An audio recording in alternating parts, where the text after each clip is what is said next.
everyone! Welcome to my channel. It's Mhelbeth's Table once again. Today, I will show you a very delicious and very famous recipe from the Philippines. Sikat na sikat ito guys kasi pwede itong i-partner sa fried rice, pwede i-partner sa plain rice, or pwedeng i-partner ito sa noodles. Ito ay ang beef pares. Ayan guys, beef pares. Pero gagawin natin itong kakaibang beef pares because we will make this a little bit spicy. But nasa sa inyo rin guys. Kung ayaw nyo ng spicy, pwede nyo naman din wag lagyan ng chili. Ayan guys, gutom na yata yung asawa ko. Thank you so much for your support. And of course, here are the ingredients. Okay guys, sa ating ingredients, gagamit tayo ng 2 kilong beef sirloin. 1 medium-sized red onion chopped. 1 medium-sized yellow onion chopped. 2 heads of garlic chopped. 3 tablespoons soy sauce. 2 tablespoons fish sauce. 1 tablespoon ginger chopped. 2 star anise. 3 pieces hot chili peppers, 6 tablespoons oyster sauce, half a cup hoisin sauce, 3 stalks of spring onion, we will chop it later, and for the slurry later, half a cup of water, and 4 tablespoons of cornstarch. Okay guys, let's start cooking. I'll put olive oil in my pan. And then, uunahin natin na i-fried yung ating garlic. And then, gagawin natin ito siyang brownish para mag-separate tayo ng pangka-toppings natin later.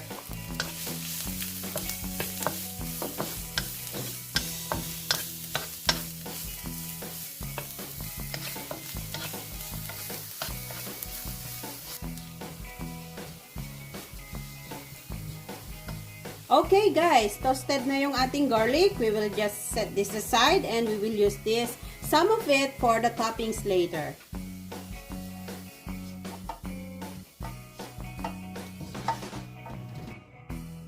Alright, on this same pan, we will put a little bit again of olive oil.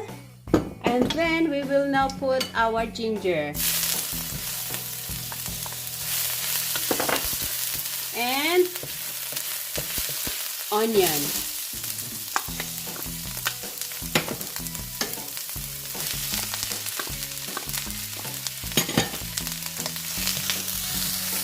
Okay guys, kung napapansin nyo, red and white onion ang ating ginamit dito.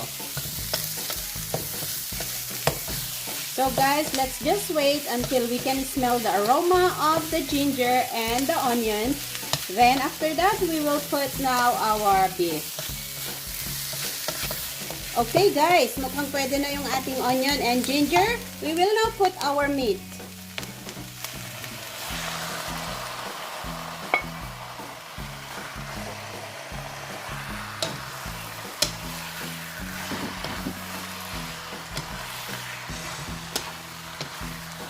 So, haluin lang natin siya guys hanggang ma-sear up, hanggang medyo ma-fried yung ating meat bago tayo maglagay ulit ng ibang ingredients.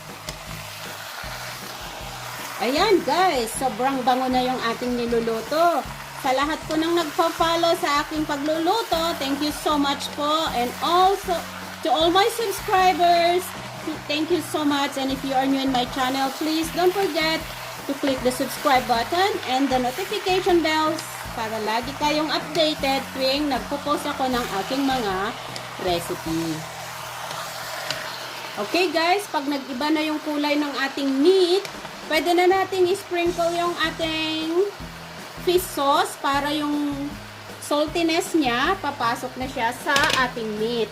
And of course, lalagyan din natin siya ng ground black pepper.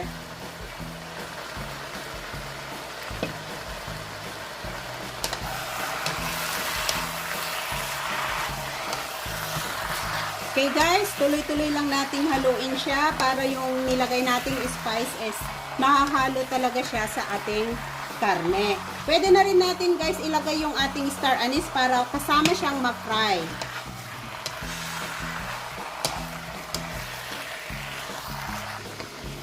Okay guys, kung nagtubig-tubig na yung ating meat, lalagay na natin yung ating konting na fried kanina na garlic. Kahit na 1.5 teaspoon. 1.5 teaspoon.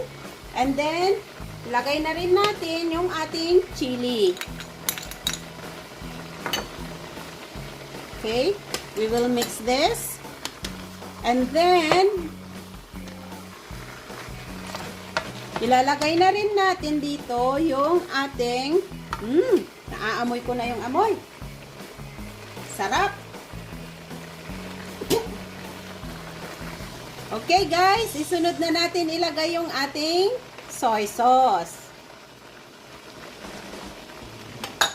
And our oyster sauce.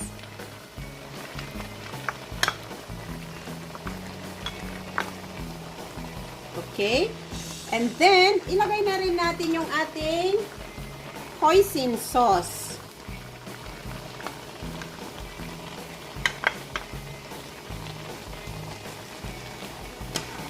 Then, halu-haluin natin ito guys hanggang mahalo lahat sa ating karne. Alright? Okay guys, imimix lang natin siya ng maayos. And then, we will now put the broth.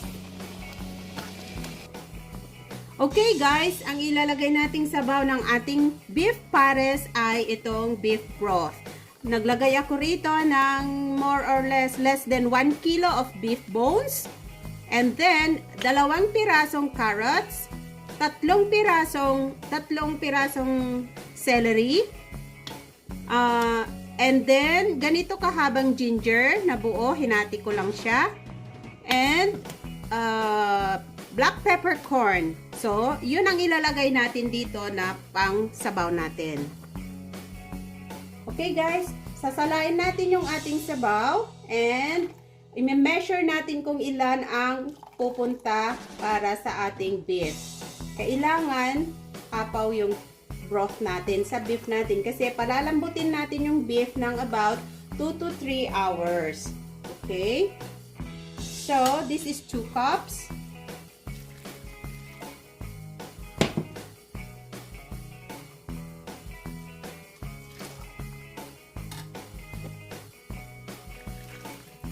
Four cups. Okay guys, we'll put 6 cups and then we will boil this for low fire for about 2 to 3 hours. Let's check it later kung malambot na yung ating karne. Okay guys, let's just wait na kumulo ito. It's up to you. I-check nyo na lang yung meat nyo. Kung okay na sa inyo yung lambot, pwede nyo nang itigil yung pagpapakulo. Tatakpan lang natin ito guys and we will wait na lumambot yung ating meat. Okay guys, after 2.5 hours ng pagpapakulo natin siya sa low fire, nilagay ko sa medium and titignan natin ngayon kung malambot na yung ating meat. I think, yeah, malambot na guys. So, okay na ito. Pwede na natin siyang lagyan ng ating slurry. Yung ating pampalapot na tubig at cornstarch. So, sa paglalagay po natin nito, dahan-dahan lang muna para matansya natin yung pagkalapot ng ating pares. Okay guys, pagkalagay natin ng cornstarch natin, make sure na po kukuluan natin guys para malaman natin na lumalapot na yung ating pampalapot. Okay guys, tamang-tama na yung lapot niya. Lalagyan ko na lang siya ng last na 1 teaspoon of sugar para panimpla natin, para mabalance yung lasa ng ating beef pares. Ayan guys, luto na yung ating pares. Lalagay na natin to sa plating para sa ating presentation. Hindi ko ilagay lahat yung ating slurry. So, tansyahin nyo lang guys kung gaano kalapot ang gusto ninyo. Okay? Okay guys, ito na yung ginawa ko kanina na frinay ko na garlic. So, ilalagay lang natin siya sa ibabaw para pang toppings natin. At saka lalagyan din natin ng green onions na na-chop-chop. Wow! Sarap nito guys! Okay guys, thank you so much to all my subscribers. And if you are new in my channel, please don't forget to click on the subscribe button so that you will always be updated every time I post a video in my channel. So I put on top is the chili para malaman natin na spicy yung ating pares. Okay guys, hanggang sa muli. Hintayin nyo ulit ang aking panibagong recipe sa susunod kong pag-a-upload ng aking video. Thank you so much and have a good day all.